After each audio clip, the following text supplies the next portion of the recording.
Why China is in sharp decline. In 2024, every industry has reached saturation.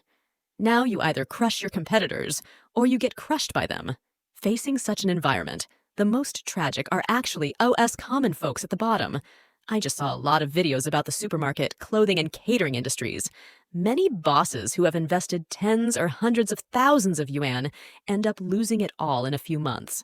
If you go out on the streets now, there's really no one. Some say my videos are selling anxiety, but look at the comments section. Look on the streets. In fact, most physical store owners are in this state. Many chain stores have closed down, even Walmart. I just saw in a video that a supermarket that has been open for over 20 years suddenly announced closure. A 20-year-old store can't make it, let alone newcomers. Every industry down to the vegetable markets is deserted. Even essentials aren't selling. Where have all the people gone? This woman has been running her store for 13 years and says her business has never been as bad as it is now. In fact, most Chinese people clearly feel that it is increasingly difficult to make money now because no one is making money. No one is spending. All of society is caught in a vicious cycle. Look, you may not owe much debt if you don't work hard.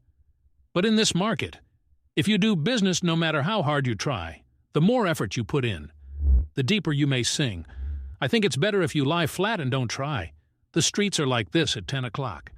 See those of us who have stores, we look at each other, that's it.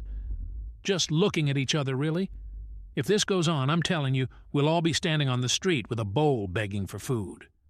What goods can we put out the income from? Begging might be higher than the income from selling goods. That's the market. Now look, no one here either. Just one lady. The boss washing vegetables over there. That street is the same. What do we do? This year, it's not about whether you work hard or not. It's about working to the point of futility. Look at this street cleaner then licked by dogs. Since the beginning of this year, many business owners have been complaining that business is tough no matter how hard you try.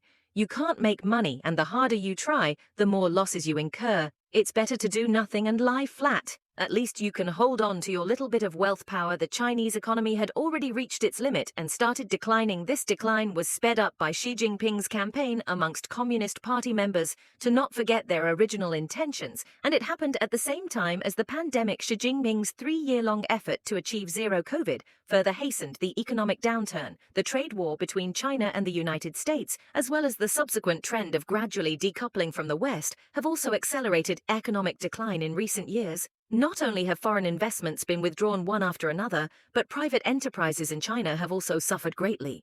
This has led to unemployment, salary reductions, reduced spending, and the closure of stores and factories. Many wealthy business owners have now become defaulters. Completely bankrupt today. I received another lawsuit. In total, more than 30 lawsuits. As someone born in the 80s, I've paid the price for my dreams and ideals. 20 years in physical manufacturing has made me lose 80% of my hair and ruin my body. Don't believe that pressure can turn into motivation. Pressure will only turn into your medical history. Assess your own strength, and it is wise to withdraw in time. This man tells the story of a classmate of his who, through 4 years of hard work and starting a factory, ended up turning his savings of 700,000 yuan into a negative 4 million. I've witnessed almost firsthand how a boss who strives for progress has become a defaulter. In his first year, he took his savings and borrowed 500,000 to open a shoe factory. After 1 year, the profit on the books was 400,000, but a business client owed him 600,000, resulting in an actual loss of 200,000 he managed by using credit cards in the second year. The profit on the books was 1.3 million, but the client owed him 3 million, resulting in a loss of 1.7 million. He mortgaged his house for 1.9 million. In the third year, he stopped extending credit, and as a result, there was no business bank interest factory. Rent and employee expenses resulted in a hard loss of 550,000. 3 years of hard work actually lost him 2.45 million at the beginning of this year. Environmental issues in moving the factory cost 300,000. Employee work injuries cost 80,000. If he completes the year, he'll lose at least another 300,000. 4 years of hard work and a pile of IOUs as a harvest. This man's experience is typical and perfectly illustrates a popular saying in China: now at the end of entrepreneurship is debt at the end of being a boss is becoming a defaulter due to bad debts and malfeasance. China's business environment was already very poor now in an economic downturn. Everyone, each other, money, and even honest businessmen have become defaulters during a historical garbage time. No one can be self-righteous. Let's take a look at China's contract manufacturing. Contract manufacturing used to be the foundation of China's manufacturing industry, employing a large number of people and the backbone of China's foreign trade exports. Taking Foxconn as an example, as orders gradually shifted to Southeast Asia and other places, Foxconn factories across China either saw a reduction in orders or closed down. Recent data shows that Foxconn's export volume in the first quarter decreased by 58% year-on-year. Henan province, which relies heavily on Foxconn, was one of the top 10 provinces in foreign trade for 10 consecutive years in the first quarter. Its import and export volume decreased by 48.7 billion, a sharp drop of 23.4%, and Hunan also dropped out of the top 10 in foreign trade. Foxconn's capacity transfer has affected China's mobile phone production capacity. Currently, China's mobile phone production capacity is around 60% down from 70 to 80% in terms of the number of mobile phones in 2023. Henan exported 57.6 million units, a decrease of 14.5% from 2022. Zhangzhou Customs data shows that in the first quarter of 2024, Hunan province's mobile phone exports decreased by 60.7% compared to the same period last year. This is a record-breaking decline. Foxconn is just one example. In fact, many contractors are transferring their production capacity, and the supporting supply chain has moved to Southeast Asia and other places. This has not only hollowed out China's manufacturing industry, but has also caused countless rural youth to lose their livelihoods at this time. China's real estate industry is also collapsing, according to a Reuters survey in 22 major cities in China during the 5-day May Day holiday. The sales volume of new houses decreased by 47% compared to the same period last year, and by 30% compared to the same period in 2009 in 19 of the 22 cities. The sales of new houses showed a year-on-year downward trend during the May Day holiday in Guangzhou and Shanghai. Their sales volume decreased by more than 60% year-on-year. The slow sales of new houses dampened enthusiasm for real estate development. Data shows that the area of new developments in the first quarter of 2024 was 173 million square meters, a decrease of 28.2%. compared to the first quarter of 2023. The obvious decline in real estate has also dragged down the economy, employment, and local finances. According to data released by the CCP, the fiscal deficit in the first quarter of this year has reached a staggering 1.6 trillion, with the fiscal deficit rate of 23%. In the first quarter, public budget revenue decreased by 2.3% year-on-year, with key tax revenues decreasing by 4.9%. The largest tax value, added tax, decreased by 7.1% year-on-year, and individual income tax also decreased by 4.5%. Government fund revenue, also known as land sales revenue, decreased by 6.7% year-on-year. The only increase was a non-tax revenue, which surged by 10.1%. Non-tax revenue refers to various government fees, including municipal fees paid by people to the government, administrative fines, operating income of state-owned enterprises, such as water, electricity, and gas, and natural resource utilization fees collected by the government, such as mining and forestry. The significant increase of 10.1% in non-tax revenue means that the government has significantly intensified its exploitation of the people through various fines and fees. This is why we see almost every city's water, electricity, and gas fees soaring, and even high-speed rail tickets increasing in price. It can be said that the CCP has invented a new mode of robbing citizens. The enormous local government debt will be the next disaster. Data shows that as of the end of December 2003, the total debt of China's local governments has exceeded 100 trillion. China's GDP in 2023 was only 126 trillion yuan, and its fiscal revenue was only 21 trillion yuan so far. The total debt of China's local governments, plus the central government's debt, certainly exceeds 126 trillion yuan, which is more than 5 times the fiscal revenue. The biggest risk among these is local governments' hidden debts, which is the debt of local government-owned urban investment and development companies. Ironically, these urban investment bonds have become the key factor in maintaining local government finances in recent years, according to financial blogger Lawman's analysis. In recent years, urban investment companies across the country have increased their land acquisitions according to tracking of land auction announcements by major data platforms in various cities. In 2002, the proportion of land purchased by urban investment companies was about 40%, which increased to 60% in 2023. By the first quarter of 2024, it had reached 70%. Urban investment companies are actually owned by local governments when they buy land. It is actually a game of shifting money from one hand to the other. However, most of these companies do not actually develop the land they purchase. They just use it as collateral to borrow money from banks and then give it to the government to repay debt. This type of mortgage loan is not included in any local government debt statistics and is not subject to policy restrictions.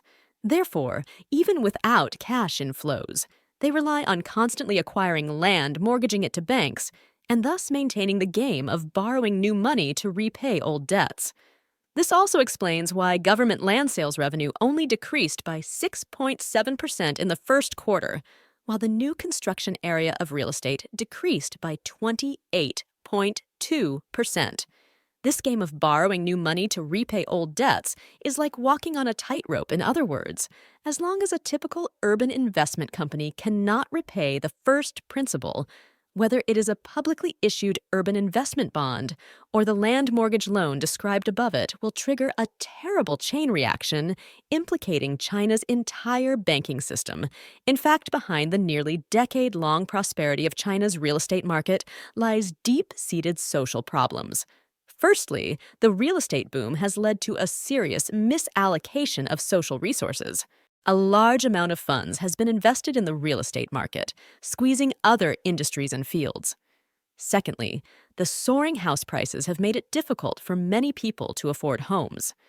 Many families have to shoulder decades of loans to buy a house now. As house prices drop, most people's savings may be wiped out, and their confidence in the Chinese Communist Party may also dissipate. Finally, the real estate market bubble has brought huge risks to the financial system. Once the bubble bursts, it will create a huge impact on the entire economic system. According to the first quarter financial reports released by major banks in China, both their operating income and net profits have declined. One of the main reasons for this is the collapse of the real estate sector, which has led to various serious non-performing loans in banks. The non-performing loan data of some listed small and medium-sized banks is jaw-dropping. For example, Guozhou Banks. Total non-performing loan amount is about 5.6 billion yuan, of which 3 billion yuan comes from real estate. This makes the bank's non-performing loan ratio, and the real estate industry is a staggering 40.4%, meaning that out of 1 million yuan loan to the real estate industry, 400,000 yuan cannot be recovered. Banks mainly lend to real estate companies for corporate services. Directives. The loss of public confidence is another important feature of this garbage time of history. Now, it is almost impossible to find any segment of society that still has confidence in this regime. The lack of confidence in the private sector is best reflected in the concepts of lying flat and being lazy, maintaining the lowest consumption to sustain life. A large number of unemployed young people return home to live off their parents. This has also led to a lack of romantic relationships, marriage, home buying, and childbirth. Moreover, the rich are taking their money and fleeing, while the poor are illegally immigrating overseas. When people's confidence in a regime hits rock bottom, it turns into anger. We also see various extreme events happening frequently, with more people taking to the streets to protest. This is a precursor to the downfall of a dynasty. In summary, we can see that the Chinese Communist Party is currently facing a crisis both politically and economically. And what's terrifying is that its diplomacy is almost in a state of disrepair. Firstly, it seems that there is no possibility of easing China tensions. Secretary of State Anthony Blinken's visit to China at the end of April did not reach any substantial agreement on any issue, especially on the issue of supporting Russia. As a result, the United States initiated a series of sanctions on May 1st. The United States government imposed sanctions on nearly 300 companies and individuals, including more than 20 companies in China and Hong Kong. This is mainly aimed at entities in China that are helping Russia evade sanctions, including through physical entities in China. On May 9th, the U.S. government added 37 Chinese entities to its trade blacklist. The reason is that they pose a threat to U.S. national security or conflict with its national policy interests. According to the rules, once a company is added to the entity list, it is difficult for it to obtain products and technology from U.S. suppliers. In addition, the U.S. government has warned that it may impose sanctions on mainland banks that are involved in significant transactions to transport military or dual-use goods to Russia. There are also rumors that if these Chinese financial institutions continue to support Russia, the United States may kick these Chinese banks out of the SWIFT transaction system, which would be a huge blow to the CCP. China-Europe relations are also unprecedentedly tense. Chinese leader Xi Jinping recently visited France, Serbia, and Hungary, trying to ease tensions between China and Europe. But it may be in vain. During Xi Jinping's visit to Europe, the South China Morning Post reported on May 10th that the European Union Chamber of Commerce in China stated that European companies' confidence in the business environment in China has reached an all-time low. The report stated that more than 2/3 of respondents said that doing business in China is becoming increasingly difficult, the highest proportion ever recorded. As a result, members are increasingly hesitant to expand their investments in China and are continuing to evaluate the possibility of shifting to other countries. In summary, the CCP is now facing internal and external crises and has entered an irreversible garbage time in history. Exalt American media person